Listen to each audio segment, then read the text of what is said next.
Well, firstly, we're very happy that finally we're going to start playing. It's been a while since we've been here. Secondly, look, injuries are a part of the game, and these things can't be predicted. And I'm sure any team that gets hit with injuries is never a good thing, but still, South Africa is a very talented, very dangerous side on their day, and even with the replacements, they would be a very strong side. So we never take anyone lightly, and whether a few key players get injured or not, if a youngster is stepping in and he has the right mindset, he can really perform on the day. So I think we need to maintain respect for that and really approach the game focusing on our strengths and what we can do as a side. Well, I think it's a bit of an advantage, I would say, in terms of understanding how the games have gone, what the conditions have to offer, what the overcast conditions bring into play. When the sun's out, it's a totally different ball game altogether. What the conditions are at 10:30 in the morning compared to afternoon, and what is the pace of play when you see other teams playing, and what the approach is. So I think from that point of view, we have a lot to absorb. We have a lot to learn from, looking at the other teams play, the teams that have done well, what have they done well, in what phases. So yeah, I think from that point of view, we would say that we have a lot of positives that we can take out of starting, after everyone else. And yeah, look, whether a team has played before or not, it really wouldn't matter on the day. It depends on how the side turns out, what kind of mental setup they have. And as I mentioned, we would have to be mentally and skillfully stronger than the opposition, whoever we play, to win on the day. So I think our focus will be that. Look, we selected a side that gives us all kinds of options, depending on the conditions that we're going to play in. Somewhere you might see three seamers playing, somewhere you might see two wrist spinners, somewhere you might see a wrist spinner and a finger spinner playing together. So that's why we said we probably selected the most balanced side we could have selected. And Kedar's doing well. Kedar's back to full fitness. Kedar's batting in the nets now, and he's hitting the ball well. So it's always nice to have him back in the mix because of the variety he brings into the side. Jadeja's been outstanding as well, understanding his abilities fully, really grabbing all the opportunities that have come his way, especially in Test cricket. Also, the way he's batting with a lot of maturity now is a great sign for the team. So whenever he steps into the team, we know we have a guaranteed template of performance that Jadeja brings to the side, in the field with the ball and with the bat as well. So I think we have all our options covered. Looking at the pitch now, we will have discussions over what the balanced combination would be, but I think we are equipped to handle all kinds of conditions here. The lesson is basically to play the cricket that we know how to play. We didn't try anything drastically different in the Champions Trophy. We just stuck to our strengths, and in the final a better side beat us. But we have plugged a few areas that we needed to since then. We brought in wrist spinners to take wickets in the middle overs, and that's been the reason for a lot of our success in the last couple of years. So from that point of view, I think we are an even stronger side when you compare the Champions Trophy side. And I think the first week has been a gradual sort of a progress, I would say. A couple of really exciting games, a couple of one-sided games. But there's a lot to learn in terms of composure. I think the teams that have been more composed are the ones that are, winning games and have better chances of doing well in pressure situations. The teams that try a bit too much or, make bad decisions are the ones who are suffering. And that's the kind of pressure the World Cup brings. So, as I said, we need to bring all our experience to the play tomorrow to be able to take right decisions under pressure situations compared to the opposition. And as I said, the team that makes better decisions is invariably going to win in a high pressure tournament like the World Cup. Yeah, I'm really feeling bad for Dale because he looked really happy. He was bowling really well, and then suddenly we find out that he's not going to be able to continue. So I feel bad for him because he's been a friend for a long time, and he's a very motivated guy. He's been very happy to come back and play for South Africa. He's been doing really well, and he has that hunger and passion in him still. But those niggles and injuries are just not going his way, and I can understand his frustration about that. I wish him a speedy recovery, but yeah, I mean, of what I saw of him, he was looking in a great mental space. He was very happy. He was enjoying his cricket, bowling really well, getting along with everyone. So I can understand he must be feeling gutted, and I'm feeling bad for him actually. Well, look, if the conditions offer you a lot in terms of the pitch, yeah, a cloud cover is, we know it's a very, very different situation in England when there's a cloud cover and when there's sun out.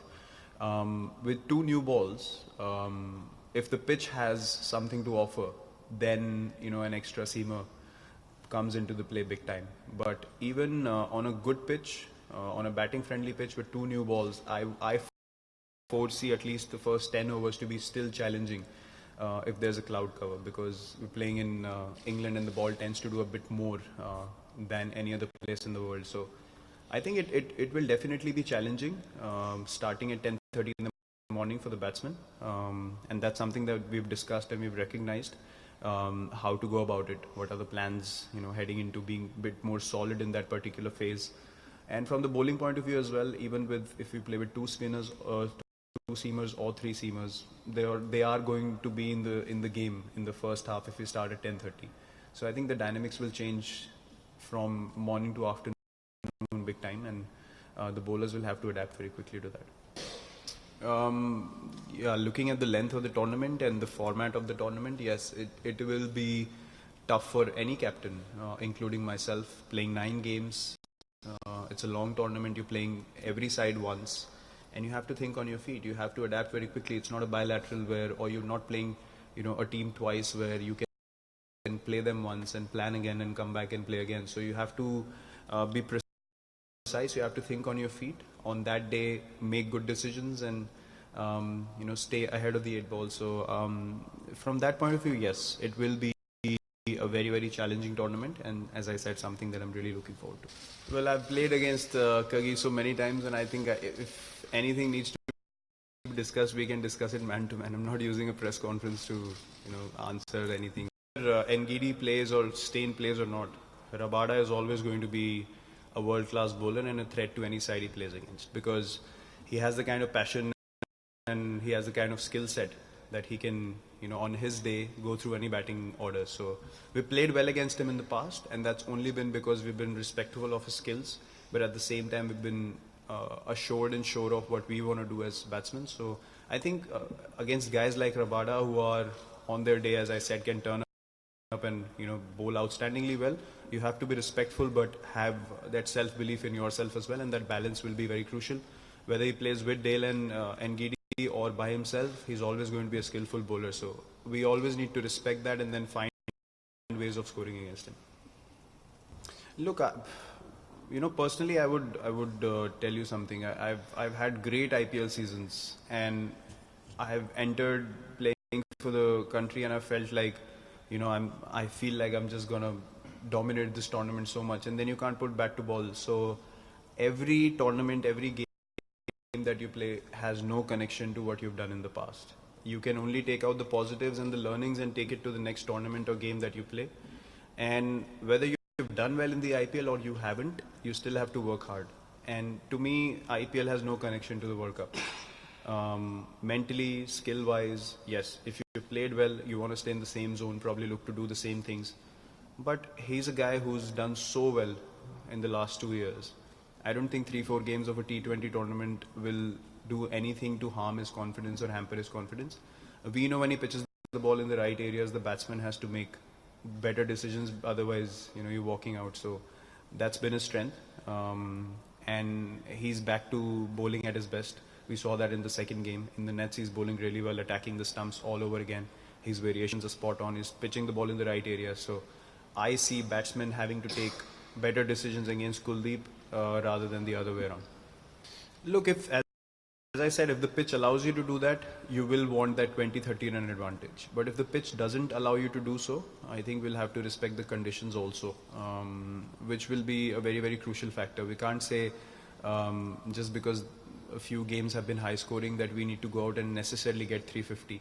If the pitch demands us to get solid 260, 270, 280 or just get to 300 with our bowling attack, we know with our bowling attack, any score is defendable with the kind of skill set that we have, and that's the kind of belief we have in our side. So we don't necessarily need to look at any other side, based on the conditions, if you look at the last game, Pakistan got close to 350 and England couldn't chase it. So it's not like, Pakistan couldn't get 350. Only England got 350. So any team is capable of scoring big. It only depends on the kind of wicket you're playing at. So I think that will be a thing that we need to assess quickly. Well, I think the flexibility would matter in the bowling setup is how we foresee things. The batting lineup will have to be consistent because in a long tournament, guys who get into a groove or guys who you think can win you games and they haven't got off to the starts that we want them to, they'll probably get there at some stage. But I think with matchups in terms of playing against, if they're more left-handers, then the bowling combination can alter a little bit, which we have discussed in the team. That's why we've kept a team that has balance, and we want to be very flexible in terms of what we play as a bowling combination on the day, and everyone's mentally ready to make a mark. So that sort of message has been given within the team, and guys have accepted it. They understand that they will have to play certain roles at different stages in the tournament, and I think that flexibility is going to be crucial. It's going to be key because you can't be rigid in what you want to do as a bowling group and then do everything accordingly against every opposition. So I think we'll have to be flexible in terms of who we play against whom. Don't forget to like, share, subscribe and leave your comments in the comment section below. Click on the bell icon for notifications.